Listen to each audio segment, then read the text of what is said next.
After I became a widow, my daughter looked me straight in the eyes and said, "Either you work or you're out on the street." That was the moment I realized my world had changed forever.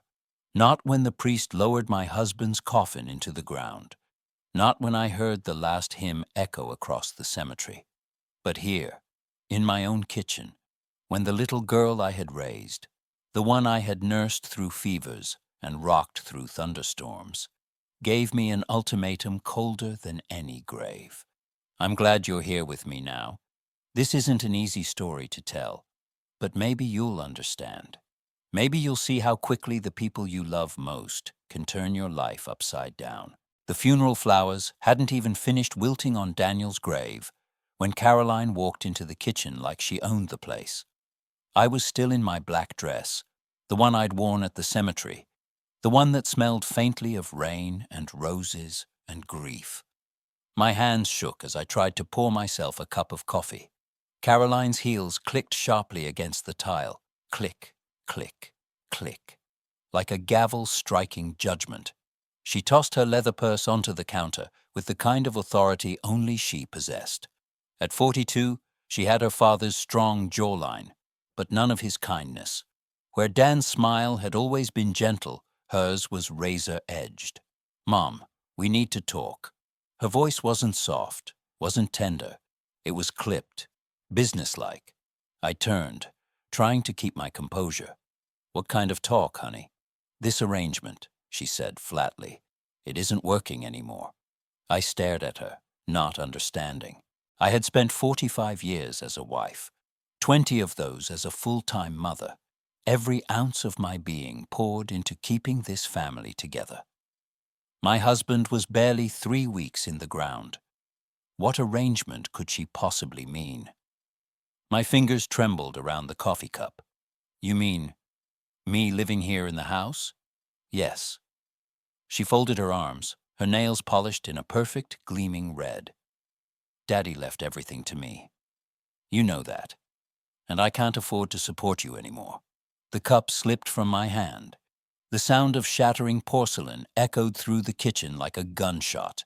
Brown coffee splattered across the floor, seeping into the shards like blood spreading through broken glass. I dropped to my knees to clean it up, my 68-year-old joints screaming in protest. "Carolyn, it's only been 3 weeks since your father passed." 3 weeks. My voice cracked. "I know." She didn't even glance at the mess on the floor. "But life goes on, Mom.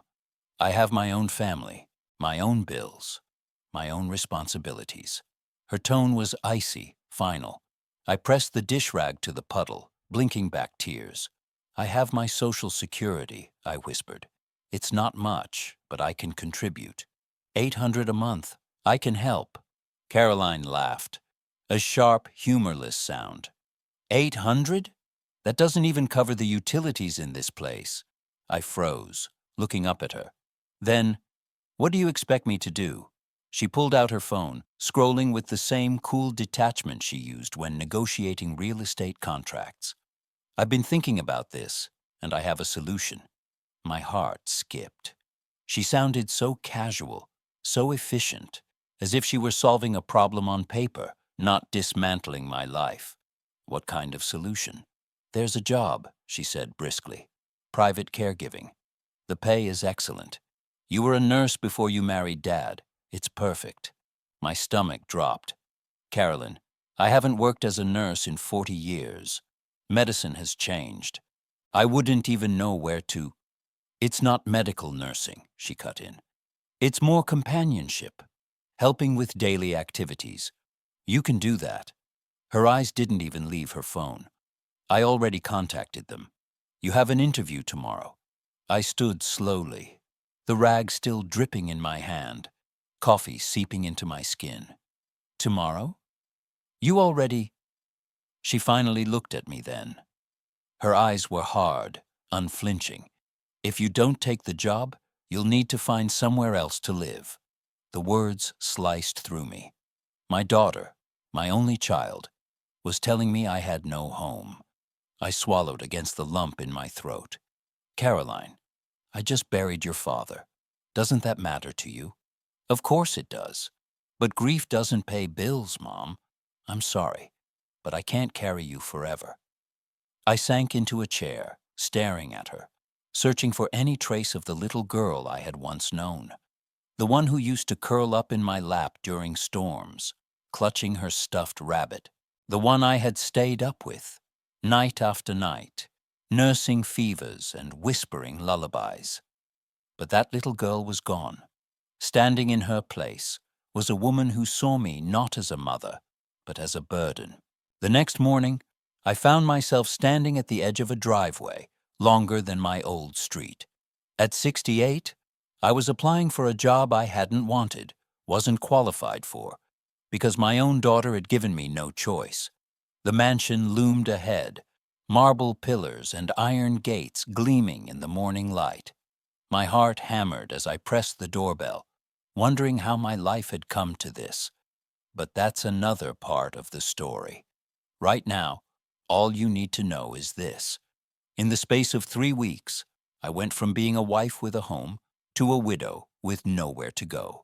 And the very person I thought would protect me, the daughter I had given everything to, was the one who pushed me out. I had no idea then that stepping through those doors would change everything. That inside, waiting in a wheelchair by the window, was a man I once loved, a man I thought I had lost forever. But that revelation, that comes later.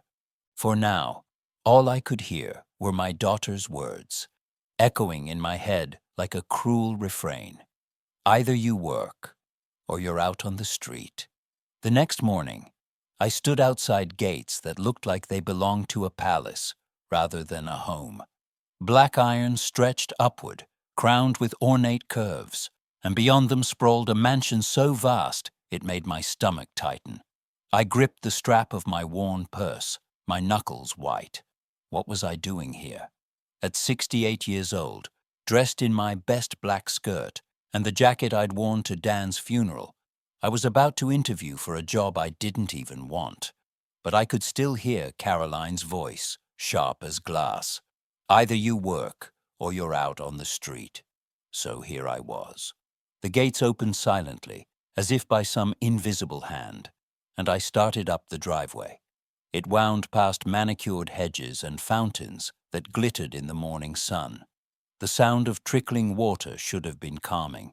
Instead, it reminded me how out of place I was, just an old widow from a modest house on Maple Street, walking toward a world of marble and chandeliers. By the time I reached the front steps, my knees ached and my breath came short. I pressed the doorbell, my heart pounding so loudly I thought the whole neighborhood might hear. The door swung open.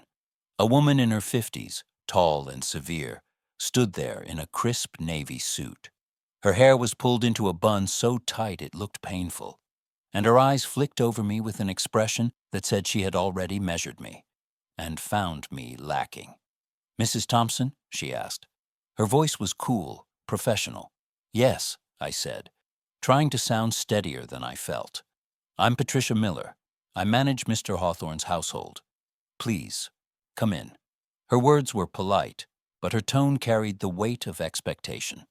I stepped into a foyer that took my breath away. Marble floors gleamed beneath a crystal chandelier the size of my dining room. Oil paintings stared down from gilded frames, their eyes following me as Patricia led me deeper inside. The air smelled faintly of polish and money, clean, sharp, intimidating. We walked through corridors lined with portraits of stern-looking men and elegant women, their faces carved with privilege. None of them had ever worried about unpaid bills or broken coffee cups. "Mr. Hawthorne requires assistance with most daily activities," Patricia said as we walked. "He was paralyzed from the waist down following an accident 5 years ago. The position includes room and board, plus a generous salary." I nodded, though my stomach clenched. Generous salary or not, I was a 68-year-old widow about to become a servant in someone else's world. We stopped before a set of double doors. Patricia paused, her hand on the knob. "Before we go in, I should warn you. Mr. Hawthorne can be difficult." He's had 17 caregivers in the past 2 years. 17. My heart sank. What on earth was I walking into? Patricia didn't wait for my response. She opened the doors, and I followed her into a room that stole my breath. A library. No, a cathedral of books. Floor-to-ceiling shelves lined every wall, ladders sliding along polished rails. Sunlight poured in through vast windows that overlooked a garden so precise it looked painted. Roses bloomed in perfect rows. A marble fountain sparkled at the center. And there, by the window, sat a man in a wheelchair. He was older, silver-haired, his features carved with the kind of strength that time couldn't erase. His suit was impeccable, his posture commanding despite the chair. But it wasn't his wealth or his bearing that unsettled me. It was his eyes. Blue. A startling deep blue. The kind of color you see in faded photographs. A shade that feels both familiar and unreachable. Patricia's voice cut through my daze. "Mr. Hawthorne, this is Margaret Thompson, the candidate we discussed." The man turned his wheelchair toward us. His gaze met mine, and for one dizzying moment, I felt the strangest sensation, like the ground shifted beneath me. Recognition, confusion. Something I couldn't name flickered across his face. "Mrs. Thompson," he said. His voice was deep, cultured, with a faint edge of weariness. "Please, sit down." I lowered myself into the chair across from him, clutching my purse in my lap, trying to ignore the way my heart had started to race. Patricia remained standing by the door, hands folded neatly. "Shall I stay, sir?" "No," Hawthorne said, his eyes never leaving mine. "Leave us." Patricia hesitated, then nodded and closed the doors behind her. The silence thickened, broken only by the faint ticking of a grandfather clock. "You were a nurse," he said at last. I cleared my throat. "Yes, sir, many years ago, before I married." "And your husband recently passed away." It wasn't a question. "Yes." I glanced down at my hands, still wearing Dan's ring. "It's been difficult." When I looked up, his gaze was fixed on me, sharp and searching, like he was trying to read secrets written on my face. "Have we met before, Mrs. Thompson?" My blood ran cold. My lips parted, but no words came out. "I don't think so," I managed at last, forcing a polite smile. "I'm sure I would remember." But even as I said it, something inside me stirred. Something about the shape of his mouth, the way he tilted his head. It tugged at memories buried deep, memories I had locked away decades ago. "Perhaps not," he murmured. But he didn't sound convinced. He leaned forward slightly. "Tell me, Mrs. Thompson, why do you want this position?" The honest answer rose in my throat. "Because my daughter threw me out. Because I have nowhere else to go. Because I'm too old and too tired to start over, but I have no choice." Instead, I forced a steadier reply. "I believe in taking care of people. I always have." Something softened in his expression, a shadow of warmth breaking through the cool mask. "And you're not afraid of challenging situations?" Images flashed in my mind. Carolyn's cold eyes as she sipped coffee while I cleaned broken glass off the kitchen floor. Sleeping in the guest room of my own house, because my daughter had claimed the master bedroom. I lifted my chin. "No, sir, I'm not afraid."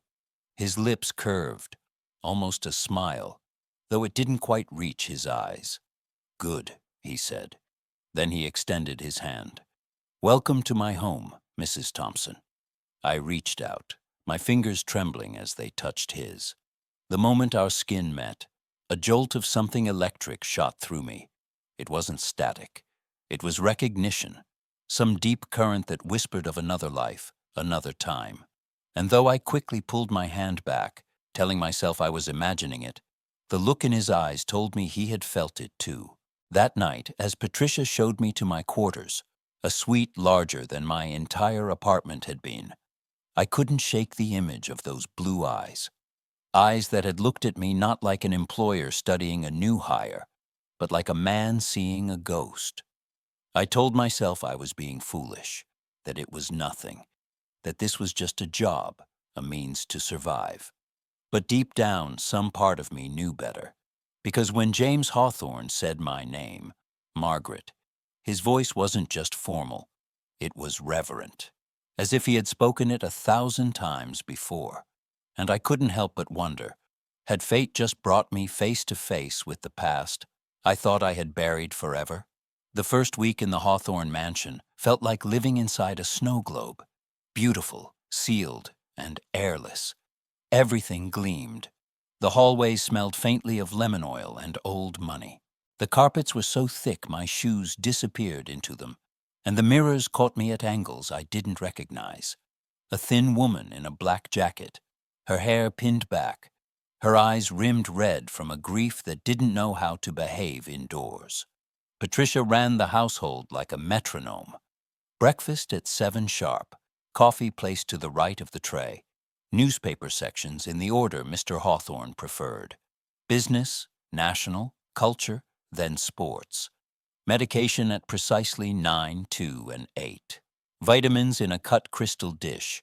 Labels turned outward as if they were guests at a formal dinner. Any deviation, 5 minutes late.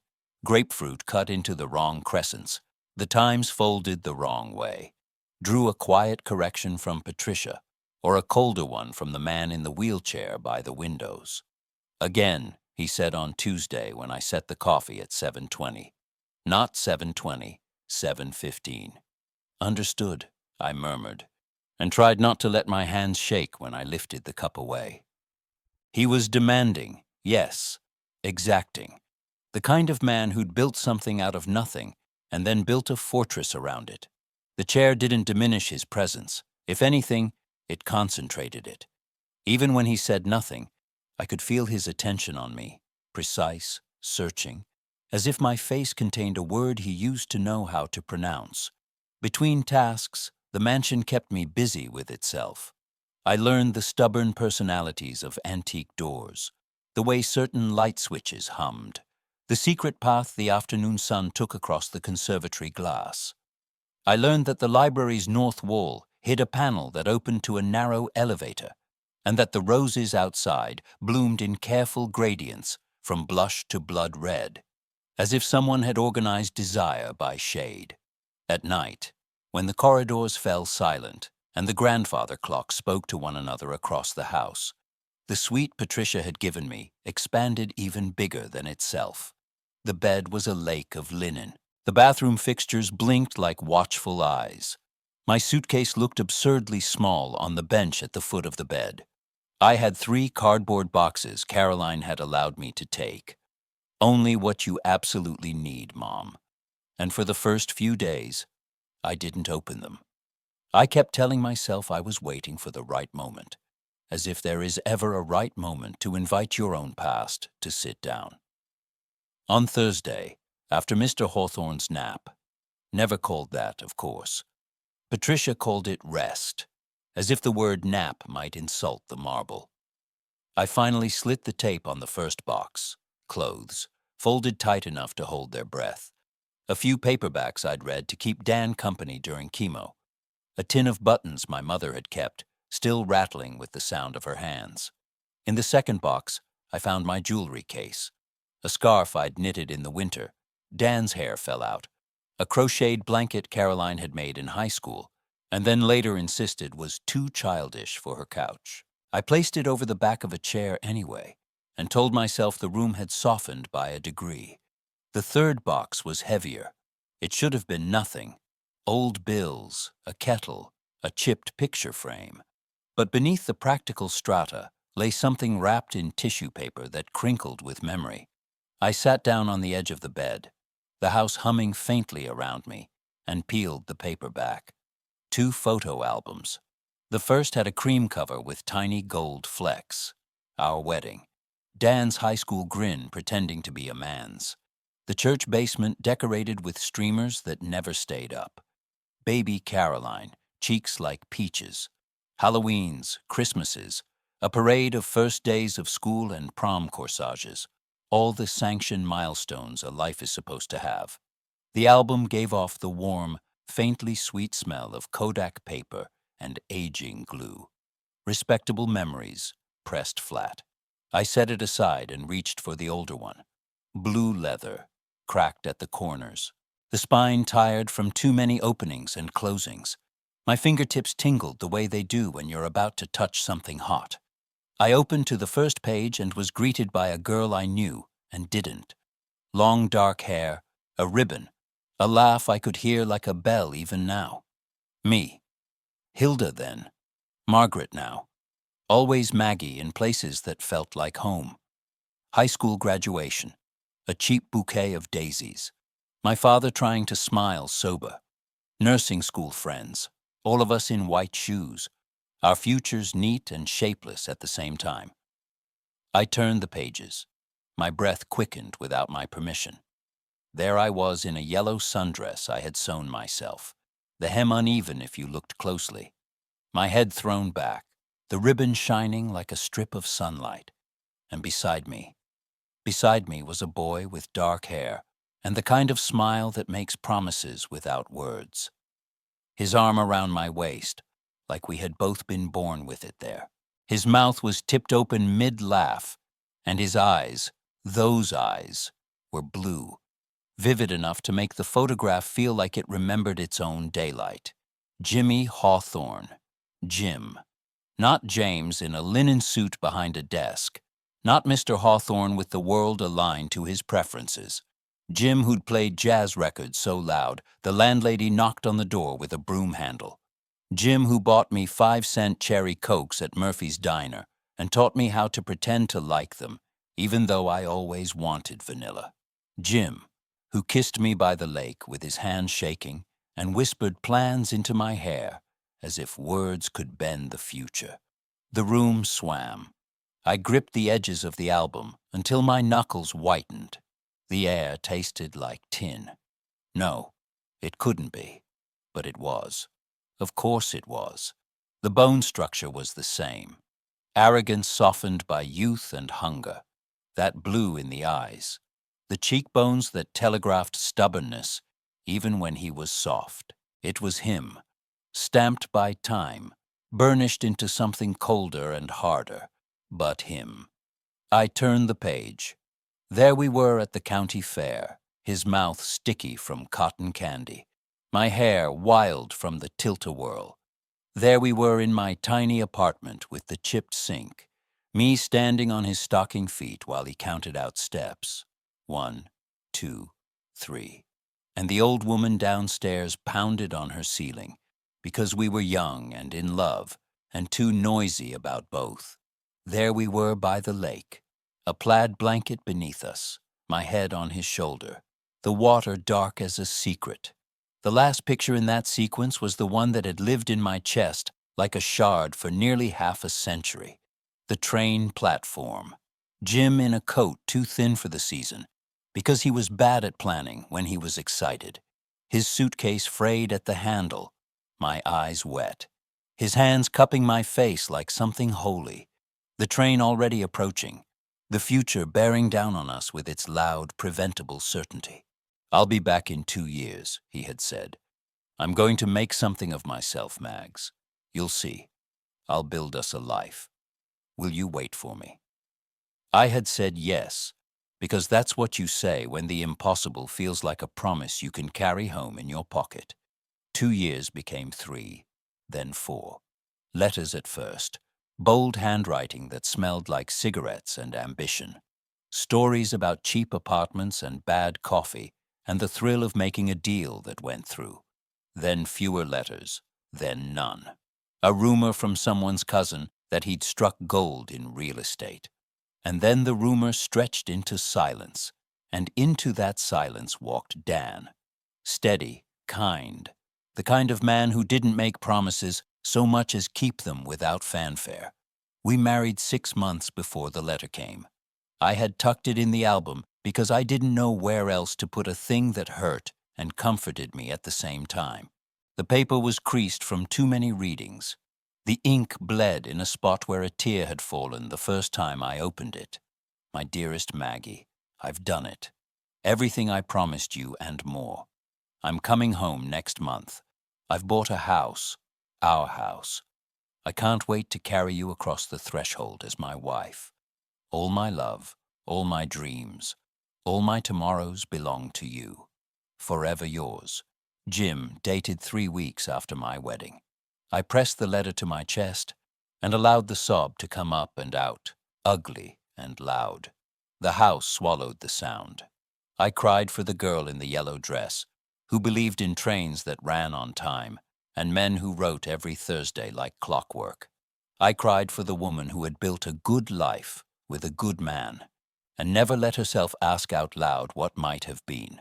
I cried for the version of myself that had learned to keep a memory in a drawer, like contraband. A soft knock startled me. I shoved the letter under the pillow like a teenager hiding cigarettes. "Mrs. Thompson?" Patricia's voice was careful. "Mr. Hawthorne is asking for you. He seems unsettled." I wiped my face with the heel of my hand, checked the mirror, and rearranged my mouth into something functional. "I'll be right there." He was in the study, the one with the heavy desk and a window that framed the back garden, the way a painting frames a landscape. The blue of the hydrangeas outside felt like a message. He heard me before he saw me. When he turned the chair, the guarded expression he wore like a tailored suit had slipped. It wasn't James Hawthorne looking at me. It was the boy who had learned to kiss patiently because he didn't want to startle me. It was the man who had watched the train carry his own future away and still believed he could outrun a timetable. "Maggie," he said softly. Not Mrs. Thompson. Not Margaret. Maggie, the name that belonged to Summers and Lakewater, and a ring he'd bought with money meant for rent. I clasped my hands to keep them from shaking. "Yes, Mr. Hawthorne." A shadow of a smile touched his mouth at the formality, then faded.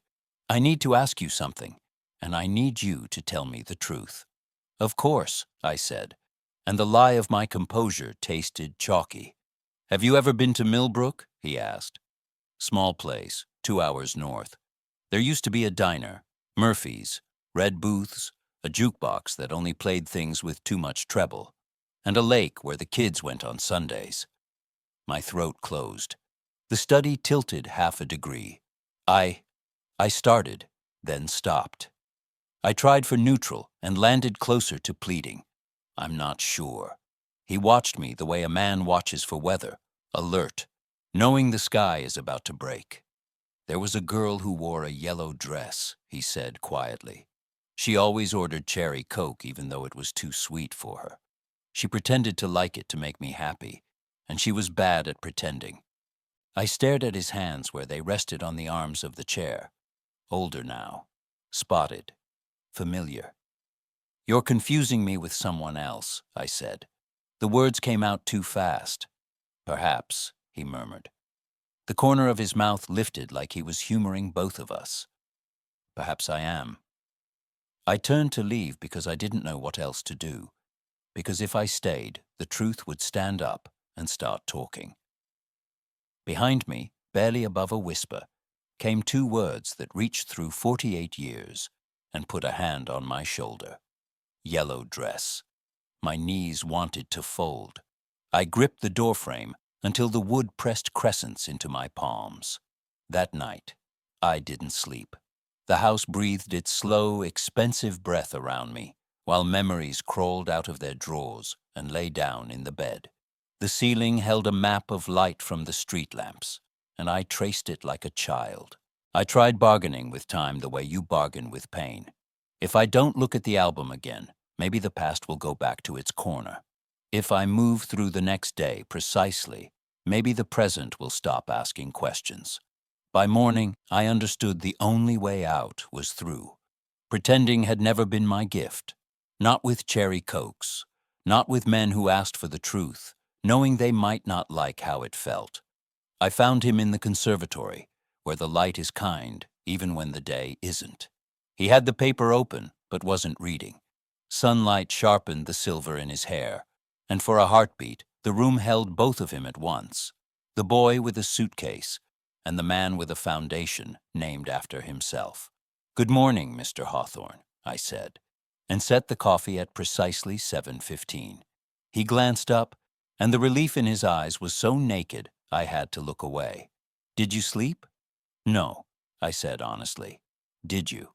A breath that wasn't quite a laugh. "No. I kept thinking about yellow dresses and a jukebox at Murphy's that stuck on the same song." "The cherry Coke was too sweet," I said, before I could stop myself. "You always said I should order vanilla." His eyes closed. When he opened them, they were bright with something unshed and unashamed. "Maggie Ann Brennan," he said, using the full name that existed only in old yearbooks and on letters with stamps that cost 9 cents. "You wore your grandmother's locket, and you had a scar on your left knee from falling off your bike when you were 8. I touched my throat out of habit, searching for the locket that wasn't there.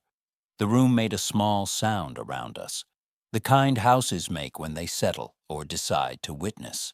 "You gave me a ring," I said, and my voice went soft to fit around the memory. "A little silver band. You said you'd replace it with diamonds someday. I gave it back the morning before my wedding and told you I couldn't wear a promise while making another." He reached into the inside pocket of his jacket and brought out a small velvet box, worn at the corners. He opened it. The silver band lay there, bright as if time had polished it in secret. "I kept it," he said. "I kept everything." We sat in the sunlight with the kind of silence that isn't empty. 48 years arranged themselves between us, like a table we could set with what we had learned and what we had lost. "Why didn't you tell me the first day?" he asked at last. And the question landed gently because he placed it that way. "Because I was afraid," I said. "Because I'm not 20 anymore. Because you're not either. Because I didn't know if the past would ruin what the present needed from me. Because I have a daughter who thinks love is bookkeeping, and I didn't want to give her another column to add up." He nodded, like a man who knows about debts you pay for decades. "When I came back and found you'd married Dan Thompson," he said, "I wanted to hate you. My partners. They were not kind men. They told me you'd moved on because you wanted more than I could give. They kept my letters, or so I learned too late. By the time I understood what they'd done, you were already Mrs. Thompson. I told myself you'd never really loved me. It was easier to make you cruel in my head than to admit I had lost something I did nothing to deserve." "I waited," I said, the words finally free of the place they'd been stuck for half a lifetime. "I waited until I couldn't. The letters stopped. The weeks turned to winters. I thought you'd forgotten me. I never stopped writing," he whispered, and the paper weight of his regret was almost a physical thing. "I never stopped." I closed my eyes against the ache of how small the world had been back then. How easy it had been for a handful of men to reroute 2 lives because it suited their ledger. When I looked at him again, I saw not just the man in the chair, but the path that had deposited him there. The wins and the losses, the dinners alone, the bottle caps in the sink, the way power feels different when you earned it and when it's all you have left to make sense of your days. "The accident," I said softly. He looked past me, out to the roses, as if the answer might be blooming there. "It took my legs," he said. "It took more than that for a while. It took my patience, my softness, what little of it I had left. It made me a man who believes in schedules, because they're the only things that obey." "I'm not afraid of your chair," I said. I never was. And then, because the truth was a muscle that once engaged wanted to do its whole job. "I'm afraid of being foolish at my age, of loving something I can't keep, of losing what's left of myself in somebody else's house." He turned back to me, the guardedness returning, but altered now, like a door open with a chain still on. "And what do we do with that?" he asked. I didn't have the answer. Not yet. Maybe not ever the kind that fits on a legal pad. "We tell the truth," I said. "We stop pretending we're strangers. We see whether the people we are now can stand in the same room as the people we were then. His hand found mine across the small space between chair and table. Older fingers, familiar grip, electricity that had learned to be kinder with age, but no less real. "Then we'll start there," he said. Later, there would be Caroline, sharpened and furious, marshalling accusations like case law. Later, there would be paperwork and rumors, and the old American pastime of counting other people's money. Later, there would be a ring taken out of a box and placed somewhere it had always wanted to live. But in that moment, in the green hush of the conservatory, with the roses grading from blush to blood and the glass holding the morning like cupped hands, we let the past stand up, speak its piece, and then sit down beside us like a guest who had finally been invited. The days that followed our conversation in the conservatory felt heavier, as if the house itself had absorbed our words and now pressed them back at us in the air. The mansion's silence wasn't the silence of peace. It was the silence of waiting, of listening, of daring us to finish what we had started. Every time I walked down the long corridors, the mirrors reflected not just my image, but echoes of the girl I used to be. Maggie Brennan in her yellow dress. Maggie who believed promises. Maggie who once danced barefoot to jazz records. And every time I brought Mr. Hawthorne his coffee at precisely 7:15, I saw in his eyes the same recognition, that I was not Margaret Thompson, the quiet widow who had come into his house by accident. I was Maggie, the ghost who had stepped back into his life. Patricia noticed too. She was too polished, too experienced not to. Her sharp eyes followed me around the house. Once, I caught her studying the way Mr. Hawthorne looked at me as I arranged fresh flowers in the parlor. His gaze was softer now, less the drill sergeant exactness that once corrected every tiny mistake. It unsettled Patricia. She tried to mask it with extra instructions. The tray must be aligned exactly 2 inches from the table edge, or Mr. Hawthorne's blanket must be folded this way, not that way. But I felt her suspicion like static in the air. And then there was Caroline. My daughter visited on Sunday, sweeping through the grand entryway like she owned every square inch of marble. Her hair was pinned perfectly, her nails painted a careful shade of crimson that spoke of control. She kissed my cheek with the kind of kiss that doesn't touch skin and gave Mr. Hawthorne a smile that was all calculation. "Mother," she said, her voice cool, "how are you adjusting?" "I'm doing well," I replied carefully. "Mr. Hawthorne has been very kind." Her eyes flicked between us. "Kind," she repeated, as though the word were suspect. "That's good to hear." I recognized the unspoken question in her expression. Caroline had inherited her father's skepticism and magnified it with her own ambition. She was looking for cracks, for secrets, for reasons, and I feared she'd find them before I had the courage to reveal them myself.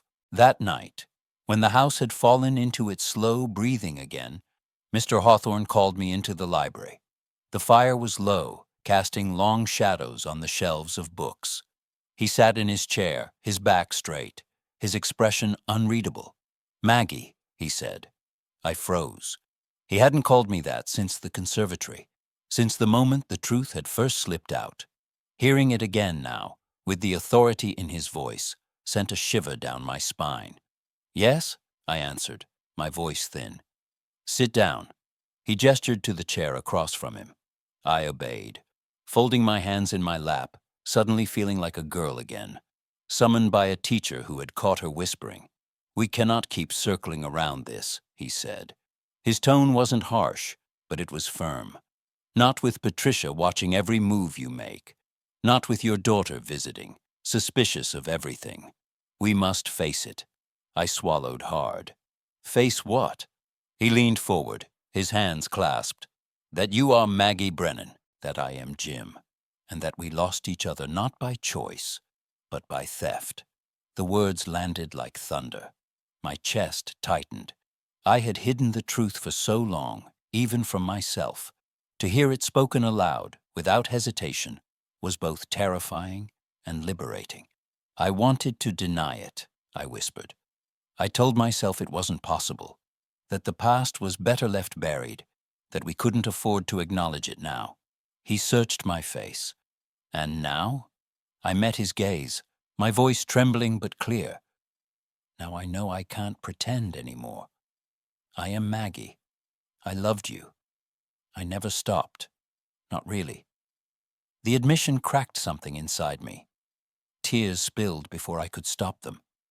For decades I had played the dutiful wife, the careful mother, the composed widow. I had buried my heart beneath duty and practicality. But here, in this library, with the man who had once been my entire world, the truth tore itself free. His hand reached across the small space between us. I placed mine in his, the wrinkles of time interlocking with the memory of youth.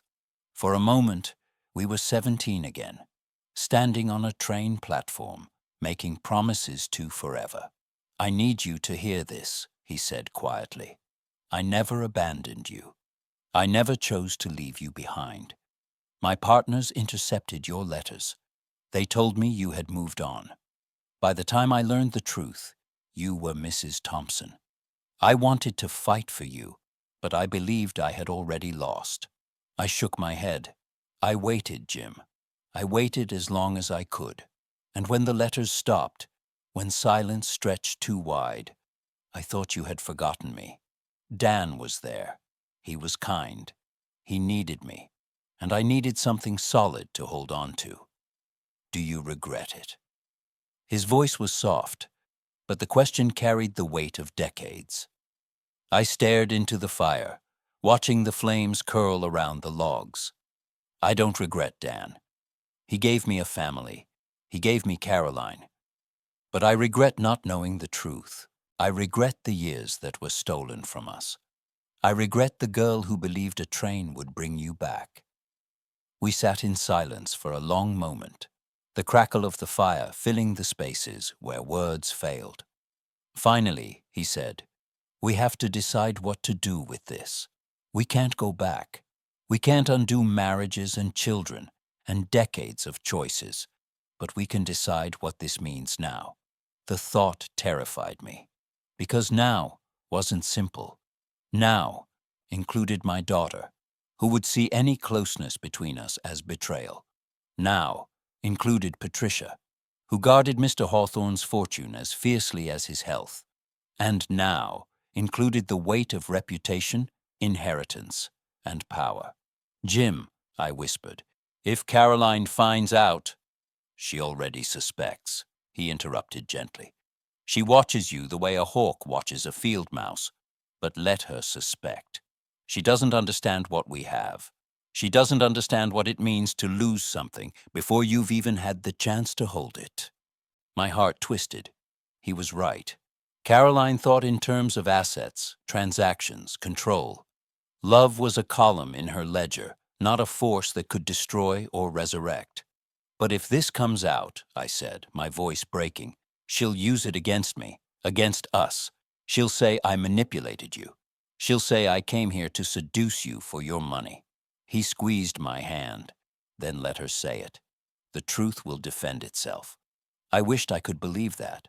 But in Caroline's world, perception was power.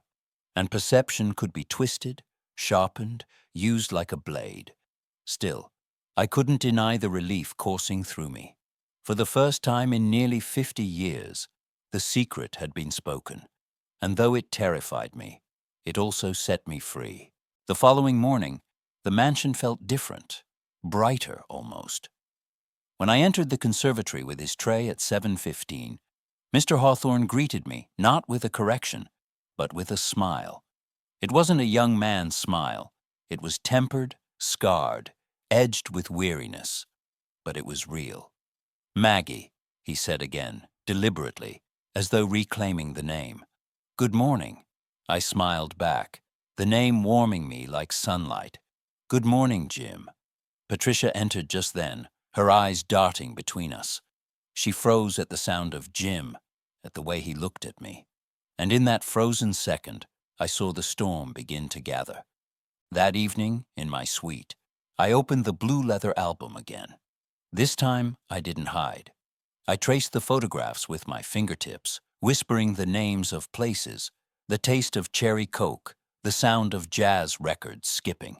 And when the knock came on my door, sharp, impatient, I already knew who it was. Caroline stood there, arms crossed, her mouth a thin line. "Mother," she said coldly, "we need to talk." Caroline's eyes were knives. She closed the door behind her with a soft click that carried more menace than a slam.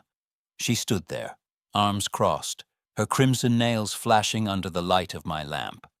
"Mother," she said slowly, each word coated with suspicion, "what exactly are you doing here?" I forced a steady breath. "I told you already. I'm working, Caroline. Mr. Hawthorne needs help." Her laugh was sharp, brittle. "Don't insult me. I saw the way he looked at you this morning. That isn't an employer admiring his caretaker. That's something else." My heart raced. I searched for words, but she continued, her tone cutting deeper. "You've been here less than a month, and already you've wormed your way into his good graces. What's the end game? Are you planning to secure a piece of his fortune? Hoping to marry the crippled millionaire?" The cruelty in her words made me flinch. "Caroline, how can you speak like that?" "How can I not?" she snapped. "You think I don't know you? You've spent your whole life playing the martyr, the sweet, selfless mother. But maybe this was always your plan. Wait until Dad's gone, then sink your claws into another man." The accusation struck like lightning. "That's not true." My voice cracked, but I stood my ground. "I came here because I had no choice. You told me yourself, find a job or leave. I didn't come here for money or power. I came here to survive." Her lips curved in a bitter smile. "Then explain why he calls you Maggie. Explain why he looks at you like you're some long-lost saint." The name burned in my chest. "That's between Mr. Hawthorne and me." Her expression hardened. "No, Mother. If it affects his will, his estate, his decisions, it's my business. And I won't let you jeopardize everything I've built." "Everything you've built?" I echoed, stunned. "This isn't your mansion, Caroline. This isn't your fortune. It belongs to him. And if you're counting on inheriting—" Her hand shot up, silencing me. "Be careful, very careful. Because if I decide you're a threat, I'll do whatever it takes to remove you." The silence stretched. Finally, she spun on her heel and stormed out, leaving me shaking in the dim light. The next morning, I carried the breakfast tray into the library, trying to compose myself. Mr. Hawthorne noticed immediately. "What happened?" he asked. I shook my head. "Nothing." He fixed me with that piercing gaze, the kind that saw straight through lies. "It was Caroline," he said. Not a question, an assertion. I lowered the tray onto the table and sank into the chair opposite him. "She knows something, or at least she suspects. She accused me of using you, of trying to steal from you." His jaw tightened. "I'll handle Caroline." "No," I said quickly, panic rising. "That will only make it worse. She already resents me. If she thinks you're defending me, she'll dig deeper.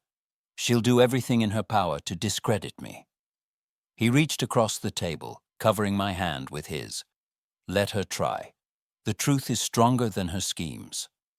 I wanted to believe him, but Caroline had inherited her father's cunning and multiplied it with her hunger for control. Truth didn't always win in her world. Influence did. That evening, Patricia appeared at my door. Her face was unreadable, her bun pulled tighter than ever. "Mrs. Thompson," she said crisply, "may I speak with you?" "Of course." I stepped aside. She entered, her posture rigid. "I have served this household for 20 years. My loyalty is to Mr. Hawthorne.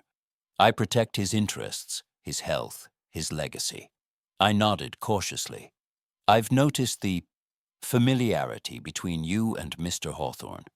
He calls you by a name that is not yours. He looks at you in a way that is Unprofessional. I opened my mouth, but she raised a hand. I am not accusing you, yet. But I must warn you, others are watching. If it appears you are manipulating him, it will not end well. Her words landed heavy. I would never manipulate him, I said, my voice firm. I knew him. A long time ago. Before all of this. That's all. Patricia's eyes narrowed. Then you must decide whether that past belongs in the present. Because if you allow old ghosts to dictate today, you risk unraveling everything. She left me standing there, trembling. In the days that followed, the mansion became a battlefield of glances and silences. Caroline visited more often, prowling through rooms, asking questions that sounded casual but dripped with intent.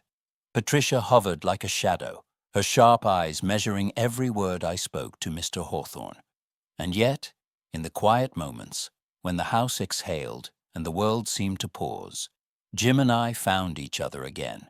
One evening, as I adjusted the blanket across his lap, he caught my wrist gently. "Do you regret it?" he asked softly. "Regret what?" "Coming here, being with me again, even in this broken, complicated way." I met his gaze, my heart aching. "No, not for a second." His eyes softened. "Then let's not waste what time we have left." He lifted my hand and pressed it to his cheek. For a moment, the years melted away. I wasn't a weary widow, and he wasn't a powerful man confined to a wheelchair. We were just Maggie and Jim, young and foolish, standing on a train platform again. Tears stung my eyes. "They'll try to tear us apart," I whispered. "Then we'll give them something worth tearing," he murmured. But fate, as always, had its own design. 2 days later, I found Caroline in the library, standing by the window with a document in her hand. She turned when I entered, her smile razor-sharp. "Interesting," she said. "Did you know Mr. Hawthorne has recently instructed his lawyer to amend his will?" My stomach dropped. "What?" "Oh, yes," she continued, circling me like a predator. "And guess whose name has suddenly become very relevant?" I stared at her, speechless. "Careful, Mother," she said, her voice low and dangerous. "You're walking on thin ice. One misstep, and you'll drown. And this time, I won't be the one pulling you out." She brushed past me, leaving the scent of expensive perfume and threat lingering in the air. That night, as I sat in my room staring at the shadows on the wall, I realized the truth.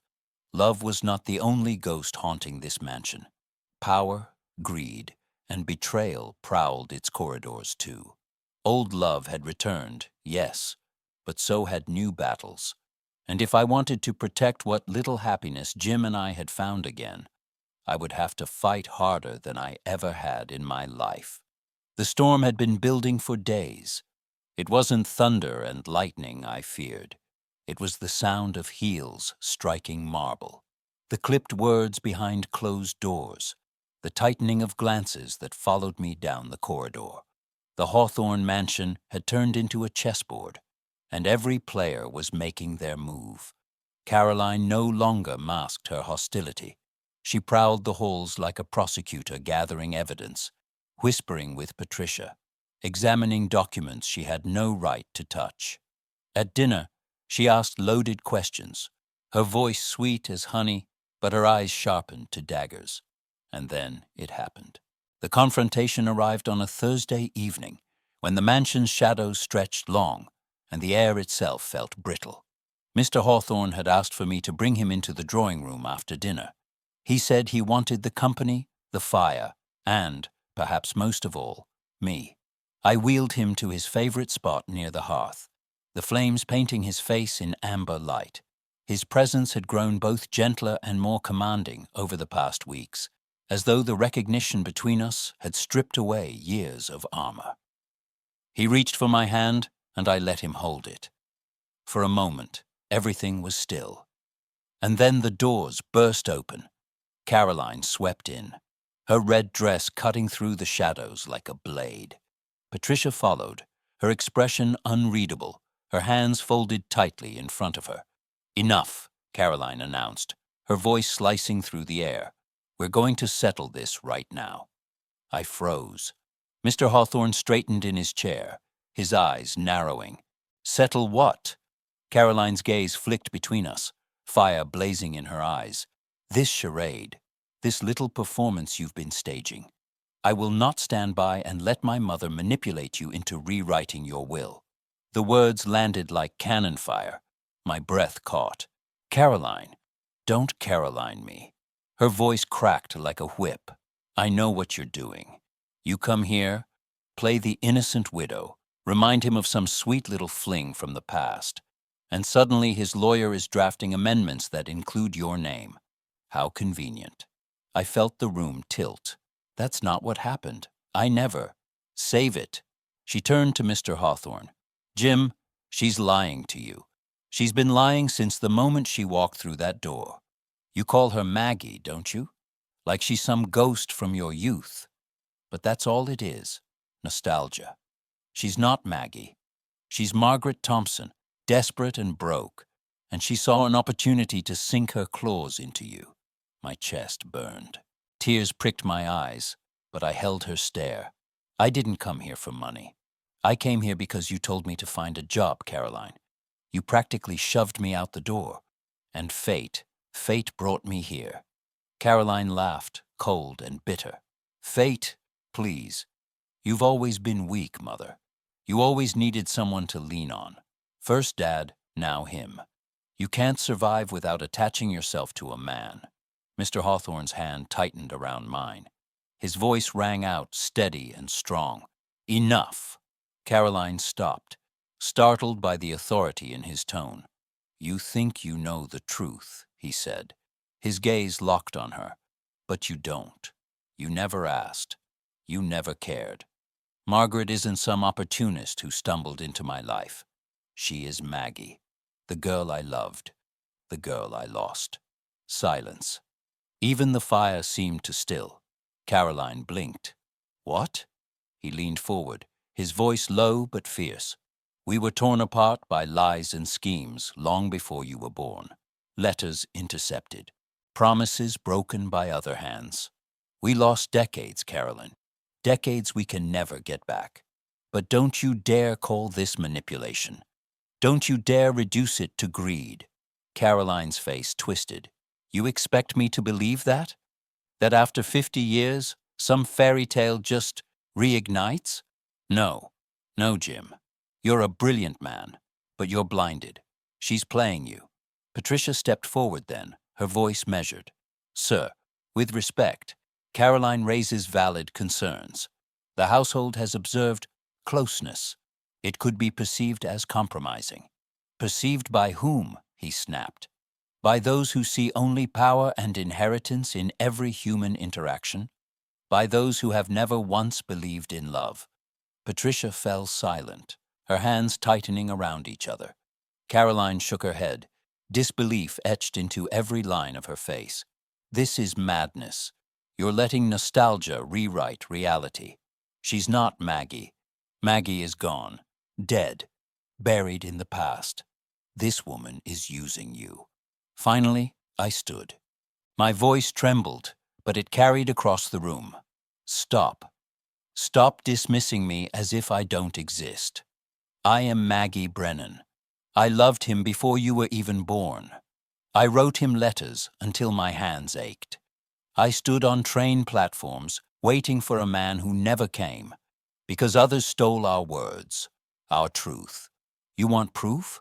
Ask him about the cherry cokes, about the jazz records that skipped, about the day we carved our names into the old oak tree at Riverside Park. Mr. Hawthorne's eyes filled with something I hadn't seen in decades. Hope, unshakable and raw. Maggie, he whispered. But Caroline's fury only deepened. You've rehearsed this. You've spun some romantic little story to tug at his memory. You'll say anything to get into his will. I broke then. Tears streamed down my face, but I didn't hide them. I don't want his money. I don't care about his fortune. I came here because I had nowhere else to go. And when I saw him again, when I saw Jim, it was like breathing after drowning. You'll never understand that, Caroline, because you don't know what it's like to lose someone before you ever truly had them. The silence that followed was thick with electricity. Caroline's lip curled. You think I'll just accept this? No. If he changes his will, if he dares to put your name on it, I will contest it. I will drag you through court. I will destroy you. Caroline, Mr. Hawthorne's voice thundered, echoing off the walls. You will not speak to your mother that way. The room froze. Caroline's face drained of color. She had expected him to side with her, to protect the fortress of wealth she believed was hers by right. But his loyalty, his love, wasn't hers to command. Her jaw tightened. Then you leave me no choice. She turned sharply, her heels clicking like gunshots as she stormed from the room. Patricia lingered a moment longer, her face shadowed with conflict, before following her out. The doors slammed. The echo lingered. I sank into the chair opposite him, shaking. Jim, what have we done? He reached for me again, his hand trembling but strong. We've told the truth, and the truth is never wrong. But as I looked into the fire, I couldn't shake the dread curling in my stomach. Caroline wasn't finished. She had drawn her line in the sand, and the battle for the truth, our truth, had only just begun. The days after the confrontation felt like living in the eye of a storm. The air was unnervingly still, but the silence was laced with menace. Caroline had retreated into her own corner of the mansion, meeting privately with lawyers, slamming doors, whispering to Patricia in corridors. Patricia, in turn, wore her neutrality like armor, but her eyes betrayed her unease. I spent most of my hours with Jim in the library or by the conservatory windows, where winter sunlight filtered through glass and painted us in pale gold. He seemed stronger now, though the truth was his body continued to betray him. His spirit, however, burned brighter than it had in years. One evening, as the fire crackled low, he looked at me with that mixture of tenderness and steel I remembered from long ago. Maggie, he said softly, we've wasted too many years. We've allowed others to write our story, to dictate our endings. I won't allow it any longer. My heart tightened. Jim, he took my hand, his thumb tracing the ridges of my knuckles. Marry me. The words hung in the air like thunder. Tears stung my eyes before I could even answer. Jim, we can't. Not now. Not with everything happening. Especially now, he countered.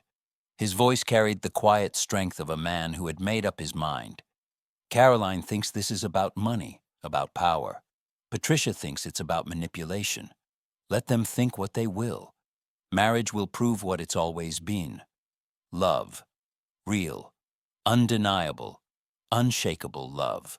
I shook my head, trembling. It will destroy what little peace is left. Caroline will. He cut me off, his hand tightening. Caroline has already declared war. Do you really think appeasing her will change her heart? No. She wants control, and she'll twist anything we do to fit her narrative. But if we marry, we won't just be fighting for survival. We'll be living the truth. And that truth, Maggie, is stronger than her lies. My breath hitched. For a moment, I let myself imagine it, walking beside him, even if only for a short while, as his wife, not just his caretaker. A love that had been stolen from us would finally be claimed. Yes, I whispered. The word escaped before fear could smother it. Yes, Jim, I'll marry you. He exhaled like a man released from chains, his eyes closed, a tear slipping free, and when he opened them, he was smiling, truly smiling, for the first time in years. The news spread faster than wildfire. Caroline stormed into the library the next morning, her face a mask of fury. Patricia followed closely, her lips pressed thin. Tell me it's a joke, Caroline spat. Jim's eyes were calm, steady. It isn't. You're insane. She whirled on me. You've been here barely a month, and you've already sunk your claws into him. Marriage? Do you know what that means legally? Do you know what that does to the estate? Jim's voice thundered in reply. Enough. This is not about the estate. This is about us. About a love that existed long before wealth, long before you. Margaret is not some opportunist. She is the woman I should have married 50 years ago. And now, I intend to make it right. Caroline's hands trembled, but her rage was unbroken.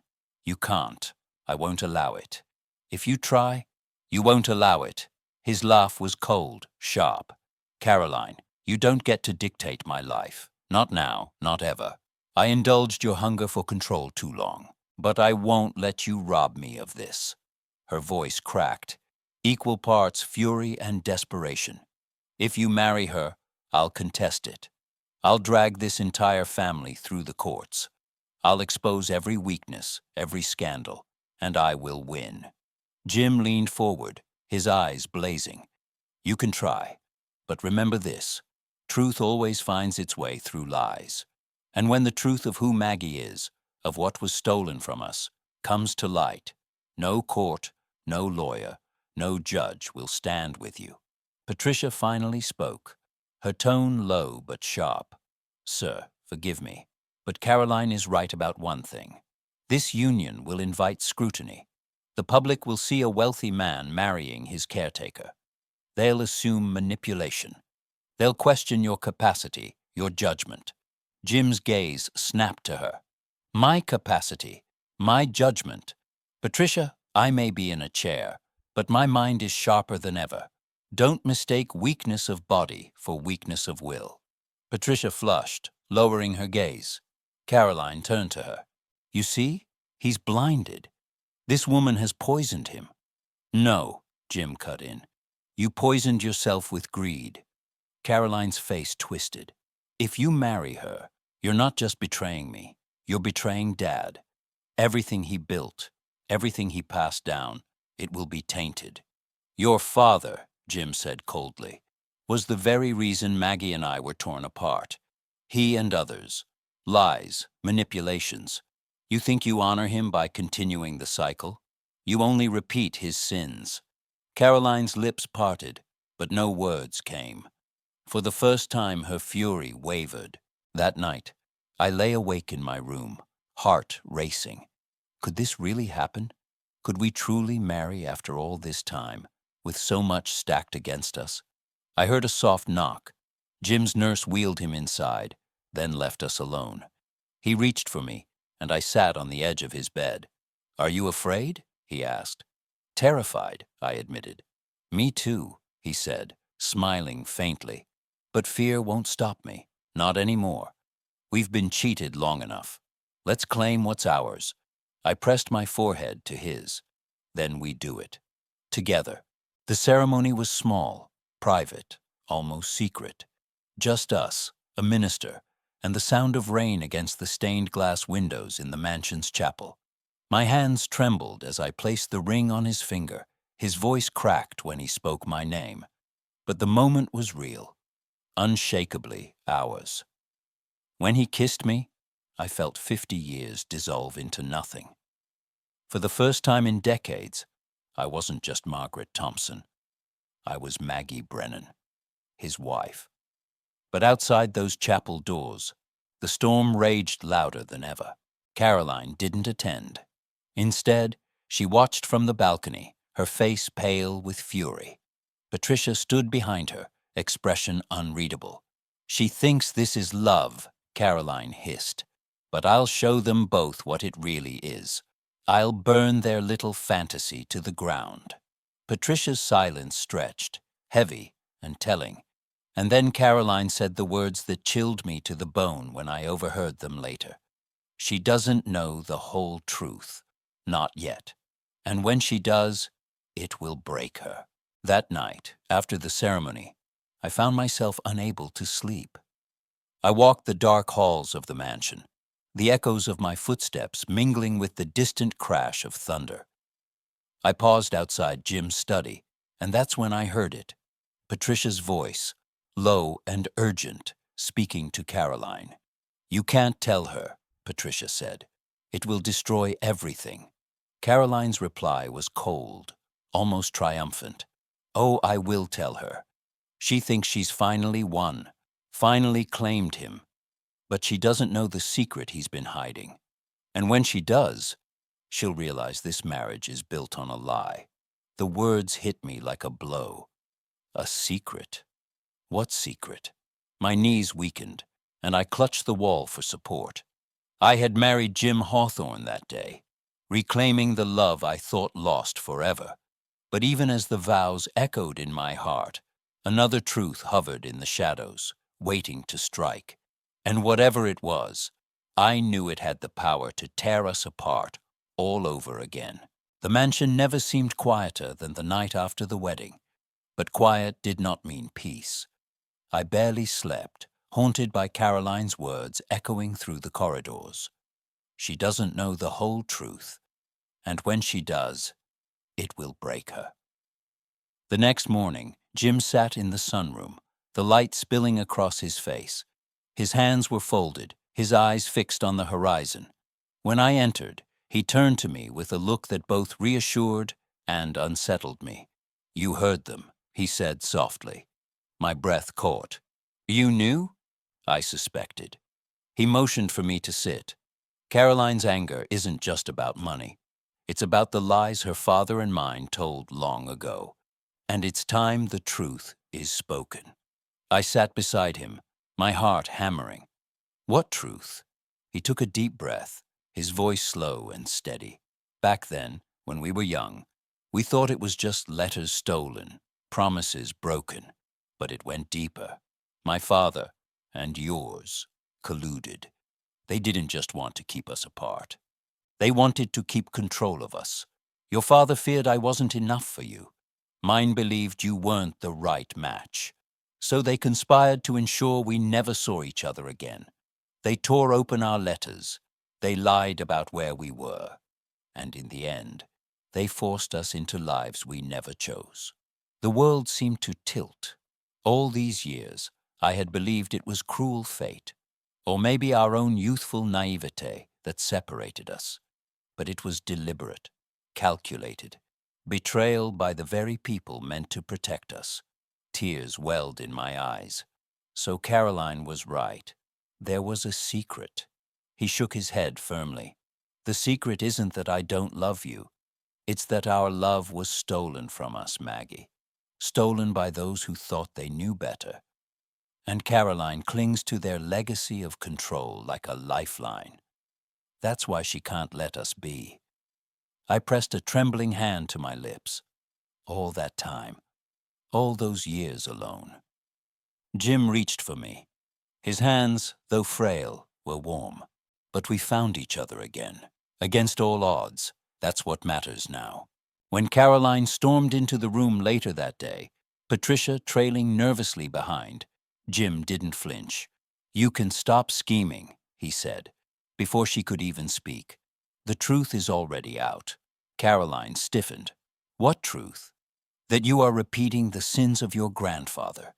That you think love is something to be measured in bank accounts and inheritances. But love is the only thing that has ever outlasted all this." He gestured to the towering walls of the mansion, the heavy furniture, the gold-framed portraits. All this crumbles. Love endures. Caroline's eyes shimmered, but not with tears. Anger, deep and raw. "You think you've won.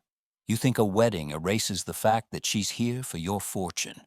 I think a wedding proves that 50 years couldn't kill what was between us," Jim replied. "And if that's not proof enough for you, then nothing ever will be." Patricia's gaze shifted between us, her face troubled. "Sir, if you wish, I can call the lawyer to settle this matter once and for all." "Yes," Jim said. "Do it. Today. My will must reflect the truth, not the greed of others." Caroline inhaled sharply, but she didn't argue. Not this time. She only turned and walked out, her silence more cutting than any word she could have thrown. The lawyer came that evening. Papers were signed, declarations made. I wanted no part of the estate beyond ensuring Jim's wishes were honored. He insisted on leaving me a share, not out of wealth, but as recognition. as justice for what had been stolen from both of us. "I'm not leaving it all to you," he teased gently, his voice thin but warm. "I want to make sure Caroline still has a reason to be furious." I laughed through my tears. "You always did love a good fight." But later, when the house grew still, I found him weaker than I had ever seen, his breath shallow, his hands trembling. Fear gripped me. Fear that this second chance was already slipping away. "Don't leave me," I whispered, clutching his hand. He looked at me, his eyes shining with something eternal. "I can't promise forever, Maggie, but I can promise every heartbeat I have left will belong to you." Days passed. Tension with Caroline remained, but her fury seemed to exhaust itself. She no longer stormed rooms or spat accusations. Instead, she avoided us. I often saw her from a distance, standing by the windows, staring out at the barren gardens. Something in her had broken, though whether it was pride or pain, I couldn't tell. Patricia became quieter, too. Once, she slipped into the sunroom where I was knitting by Jim's side. "He's happier than I've ever seen him," she said softly. "Whatever others think, I can't deny that." It wasn't approval, but it wasn't opposition either. For Patricia, it was as close to blessing as I would get. One crisp morning, Jim asked to be wheeled outside. The air was sharp with the smell of autumn leaves. We stopped beneath the old oak tree on the estate grounds, the one whose branches stretched wide like open arms. He looked up at it, a smile tugging his lips. "Do you remember?" I frowned. "Remember what?" "The oak tree at Riverside Park. The one where we carved our initials." My heart stopped. "Jim, I had it transplanted here years ago," he admitted, his voice a whisper. "I wanted to keep a piece of us, even when I thought you were gone forever." Tears blurred my vision. I traced the bark with trembling fingers. There they were, our initials, faint but still visible, weathered by time but never erased. "It survived," I said, choking on the words. "So did we," he answered. That night, as I sat by his bed, he drifted into sleep with my hand in his. His breathing was shallow, his body frail, but his face was peaceful, untroubled, as though all the battles of his life had finally given way to rest. I whispered into the quiet, "We lost our first chance, Jim, but we found our second, and I'll treasure it until my last breath." In the weeks that followed, life in the mansion shifted. Caroline no longer fought. She seemed to accept, reluctantly, that the battle was lost. And yet sometimes I caught her looking at us with something more complicated than hatred, something that looked almost like longing. Patricia remained dutiful, but less distant. She brought tea without being asked, sat with us in silence when the air grew heavy. Slowly, the hostility ebbed, and through it all, Jim and I lived each day as if it were borrowed time, because in truth, it was. Every smile, every whispered memory, every kiss on the forehead was a gift stolen back from the years that had betrayed us. We read together, we laughed. Sometimes we simply sat in silence, our hands entwined, the weight of the past finally lifting. It wasn't perfect, it wasn't easy, but it was ours. On the final evening of that autumn, as the sun dipped low and the oak tree's shadow stretched across the lawn, Jim whispered to me, his voice fragile but sure, "We only get one life, Maggie, but if we're lucky, sometimes we get two chances at love." I pressed my forehead to his, tears falling freely, and "I'll never let go of this one." The fire crackled, the shadows deepened, and the mansion, once a place of secrets and conflict, finally felt like home.